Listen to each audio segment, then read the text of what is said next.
네, 자, 우리 전화 연결이 알찬 전화 연결 준비되어 있었는데, 지금 약간 여의도 근처에 좀 이렇게 그 전자파가 약간 좀 혼선을 끼치고 있다 이렇게 볼 수 있을 것 같습니다. 자, 연결이 안 되고 있습니다. 자, 이슈 분석. 요새 이 대기업들이 발행하는 회사채 상당히 좀 민감한 이슈가 아닐 수가 없죠. 동양그룹 법정관 사태에서 우리가 그런 거를 지금 여실히 느끼고 있는데, 동부제철이 그 400억 원 규모의 2년 만기 화폐채 발행을 앞두고 있는데, 기관 투자가 상대로 해서 이제 수요 예측 조사를 했는데, 희망 그 공모가 비슷하게 또 이제 채권은 또 이렇게 공모 희망 금리 이런 걸 또 이렇게 책정하게 되는데, 이게 트리플 B 투자 적격 등급이다고 이렇게 알고 있는데, 그럼에도 불구하고 상단이 10%를 넘어섰다 이런 얘기입니다. 그만큼 이 트리플 B 등급의 기업이 발행한 회사채에 대한 선호도가 떨어졌다. 회사채 가격이 하락했다. 이렇게 볼 수 있을 것 같습니다. 저게 이제 살려는 사람들이 많게 되면 이제 금리가 자연스럽게 떨어지게 되겠죠. 채권 가격이 오른다는 의미죠. 지금의 상황은 웬만하면 좀 피해 가자. 좀 이렇게 정리를 해 드릴 수 있을 것 같습니다. 지금 뭐 이 동부제철 회사채에는 모 기관 투자가가 100억인가요? 뭐 큰 돈을 딱 내가 투자하겠다 이렇게 제시했다 이런 얘기도 있는데, 전반적인 분위기는 동양 사태로 인해서 그 트리플 B 등급, 지금은 우량한 등급이 아니면은 다소 좀 피해 가자, 소나기는 피해 가자 이렇게 전반적인 그 시장 분위기가 형성돼 있다 이렇게 볼 수 있을 것 같습니다. 그 사이에 또 우리 또 유선 전화 라인이 뻥 뚫려가지고 전화 연결이 잘 됐다고 합니다. 자, 바로 내일 모레 하루 쉬고 모레 이제 또 옵션 만기일인데, 옵션 만기일 전망도 해보고 또 그 이후로 지금 외국인들이 오늘은 29일만인가요? 네, 이 매도로 전환을 했는데, 그 연말 랠리 기대감이 있지 않습니까? 외국인이 워낙 하기 때문에 이런 것들 한번 같이 짚어봐야 될 것 같습니다. 자, KTB 투자증권의 박문서 연구위원님 전화 연결되어 있습니다. 위원님, 안녕하십니까? 예, 안녕하십니까? 네, 뭐 우리 기고만장 기자실 천회, 이제 다음 주 천회인데 천회에 공신을 한 5분 제가 꼽으라면 그 중에 한 분이신 것 같습니다. 너무 많이 그동안 도와주셔서 고맙습니다. 말씀요. 네. 칭찬해 주셔서 감사합니다.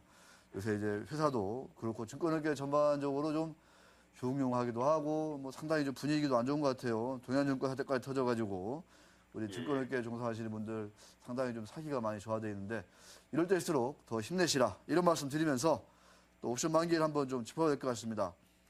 역시 이번 만기도 크게 문제가 없다 이런 의견이 전망이 많은 것 같습니다. 또 동의하시는지 어떻게 예상하십니까? 예, 기본적으로 동의하고요. 네. 올해 들어서 이제 만기 영향이 거의 없었죠. 네, 이러한 부분들은 올해부터서 이제 우정사업본부가 과세 대상이 된 것이 가장 큰 이유입니다. 사실 이제 과세 대상에 우정사업부가 편입이 되면서 차익거래가 거의 상승을 하지 못하고 있습니다. 그래서 차익거래 시장이 거의 지금 외국인 일부 물량 외에는 체결이 되지 않고 거의 죽어버렸기 때문에, 사실은 만기에 영향을 줄 수 있는 쪽은 이 차익거래 쪽 물량들이 가장 큰 관심사인데, 체결이 안 되다 보니까 시장 만기 때 나올 물량도 거의 없는 거죠. 그래서 지난 9월 동시만기 이후에 어제까지 현재 체결된 물량들이 한 6,600억 원 정도 되는데, 이 물량들이 이번에 이제 만기에 나올 물량의 총 규모라고 보고요. 저 개인적으로는 이 물량들 중에서 거의 나오지 않을 거다 이렇게 보고 있는데, 이유는 한 3가지 때문입니다. 첫 번째는 일단 시장 베이시스 현재 1포인트대에서 비교적 하방 경직성을 잘 유지하고 있기 때문에 그러니까요. 체결된 물량들이 거의 나올 수 있는 어떤 시장 환경이 조성되지 못하고 있다는 부분이고요. 네. 또 하나 이제 장중 시장 베이시스 하락이 여의치 않을 경우에는 옵션 쪽 합성 선물 쪽을 만들어서 이제 연결시켜서 청산하는 방법인데 이게 이제 컨버전하고 리버설 쪽인데 컨버전은 청산이고 리버설은 이제 체결해서 프로그램 매수를 불러오는 건데 리버설은 거의 지금 불가능해 보이고요. 컨버전이 이제 좀 관심사인데 현재 마이너스 한 1.3포인트 정도 내외에서 움직이고 있거든요. 근데 현재에 들어와 있는 체결 물량들 베이시스를 고려했을 때 제 개인적으로 한 마이너스 0.8 정도 이상으로 올라와 줘야 됩니다. 그래서 아직까지는 이 컨버전의 리버설이 모두 체결되기 어려운 중립 구간에 있다는 측면에서 어렵고요.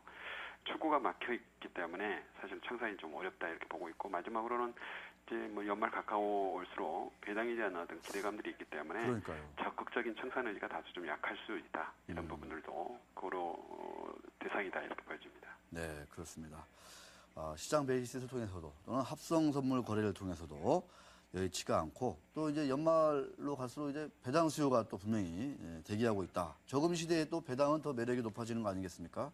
또 그런 것도 봐야 될 것 같고.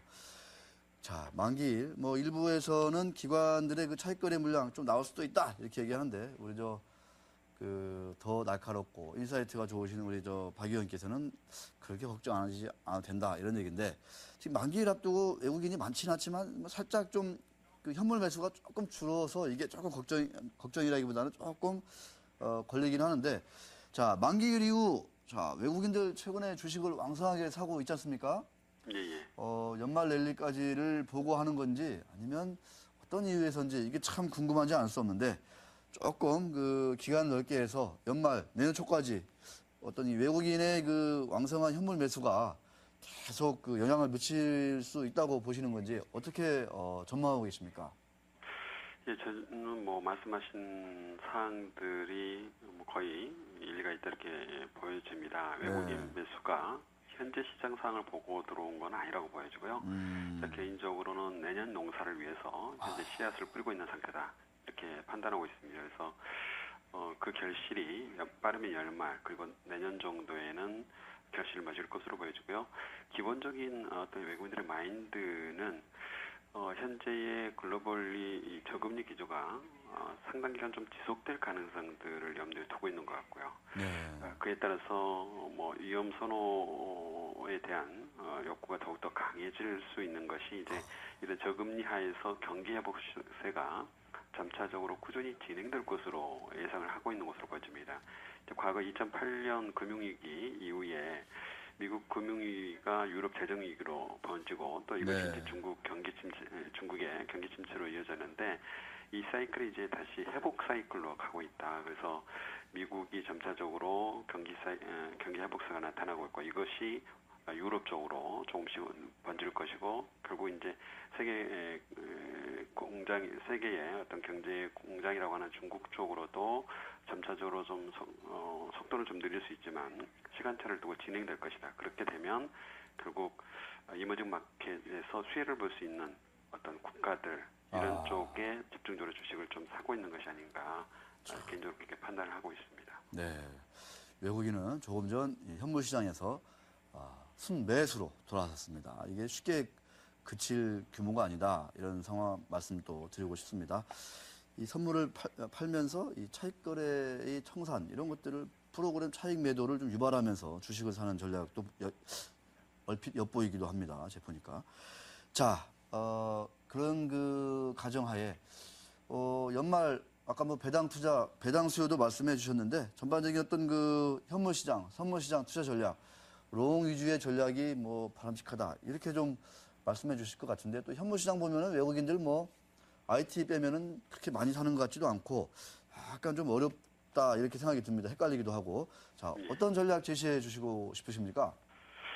사실 이제 우리 증시가 한 박스권 흐름들을 장기간 이어가다 보니까 어떤 상승의 기대감들이 상당히 좀 낮아져 있고 뭐 최근 상승을 해서 부정적인 시각이 다소 좀 많이 완화된 건 사실이지만 아직도 여전히 기존에는 부정적인 시각들이 많이 깔려 있는 것으로 보여집니다. 근데 저 개인적으로는 현재 2011년 이후에 형성했던 이 박스권 탈피 가능성들은 점차적으로 높아지고 있다 이렇게 보여지고요. 그러한 그 어떤 흐름의 전환점을 줄 수 있는 것이 이제 수급적인 부분에서 외국인과 과거에는 이제 투신이 함께 불러왔는데 이번에는 투신보다는 이제 연금이라든가 기금 쪽 자금들 이런 쪽들이 함께 끌어올릴 가능성이 높다 이렇게 판단하고 있습니다. 결국 이제 그 연금이나 기금 성장세가 가파르게 진행될 수 있는 시점에 와 있고 그러면 주식 수요는 꾸준히 늘어날 수밖에 없는 상태. 그리고 또 외국인들도 내년 경제 세계 경제를 긍정적으로 본다고 하면 매수가 꾸준히 진행되면 이번 랠리는 연기금이 주식을 깔아알고 있는 상태에서 외국인들이 주도해 나가는 이런 형태를 띌 가능성이 높다. 그렇게 되면 과거 뭐 외국의 사례처럼 니프티 50 장세가처럼 이들 종목들이 주로 선호하는 마켓 수요가 높아서 시장 지배력이 높고 수익성이 그래서 경기 회복세가 나타날 때 좋아질 수 있는 이런 종목들을 집중적으로 살 가능성이 높고요. 실제로 이제 올해 연기금 쪽 매수를 보면 한 8조 원 가까이 지금 주식을 사고 있거든요. 그래서 이런 부분들을 좀 눈여겨봐서 연금이나 기금 그리고 외국인들이 꾸준히 담아가고 있는 종목들을 눈여겨볼 필요가 있다 이렇게 보여집니다. 네. 자, 위원님, 정말 그동안 그 기고만장 기자실 천회까지 오는 데 있어서 너무너무 도움 많이 주셔가지고 감사드린다는 말씀을 우리 시청자 여러분들을 대신해서 제가 다시 한번 드리겠습니다. 고맙습니다. 네, 저도 감사드립니다. 네, 감사합니다. 자, 연기금 말씀해 주셨어요. 연기금 장세다. 2004년부터 시작된 그 중국 대형주, 중국 관련주 장세는 미래에셋 펀드, 정시 펀드 랠리였다면 이번 랠리는 초저금리에 바탕을 둔 외국인과 연기금의 쌍끌이 랠리다. 이렇게 또 말씀을 해주고 계십니다. 물론 지금 상황을 보면 뭐 동양증권도 힘들고 대한전선도 어렵고 여러 가지 얘기가 있지만 이 시장은요 분명한 사실이 뭐냐면 가는 주식 주도주 몇 개를 앞세워서 간다는 거죠. 아까 우리 박 의원도 발음이 참 좋으셔가지고 니프티 50 이런 말씀해 주셨습니다. 이 니프티 50 발음이 참 좋으세요. 저보다 훨씬 좋은데 이 다우지수가 수년간 한 10년 넘게 이 1000포인트를 넘지 못했어요. 1000을. 근데 이게 10배 2년인가 3년에 걸쳐서 10배가 갔거든요. 이게. 근데 이게 주도를 한 게 바로 이 연기금이었습니다. 연기금. 우리도 똑같이 가냐? 안 가냐? 뭐 이렇게 여러 가지 말씀도 하실 텐데 지금은 그때하고 상황이 다르다. 분명히 상황이 다르죠. 하지만 우리나라 국민연금만 해도 지금 어마어마하게 불어나고 있어서 큰 걱정입니다. 이 돈을 어떻게 주체할 수 없어서 걱정인 거예요. 이 돈을. 자, 그런 것도 한번 아시면서 그런데 아쉽게도 우리 가계에는 가계부채에 찌들려 있어가지고 이 저금리 시대에 어떤 여윳돈을 이쪽 자본시장 쪽에 투자를 해서 그 우리 대표 기업들의 어떤 성과를 나누는 이런 어떤 흐름에 참여할 수 있는 가게가 극히 적더라.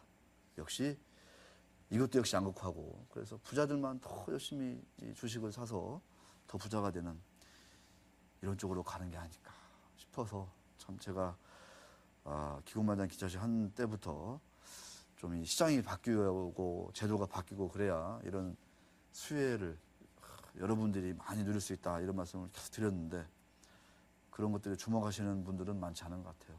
시간이 벌써 5년이나 지났기 때문에 이제 남아있는 시간이 별로 없는 것 같습니다. 안타깝게도. 자, 박문서 의원, 어떤 선물 옵션, 데일리 전략, 뭐 한 주간 전략, 그 달의 전략, 베스트 애널리스트죠. 베스트 스트래티지스트 우리 박문서 의원 전화 연결해 봤습니다.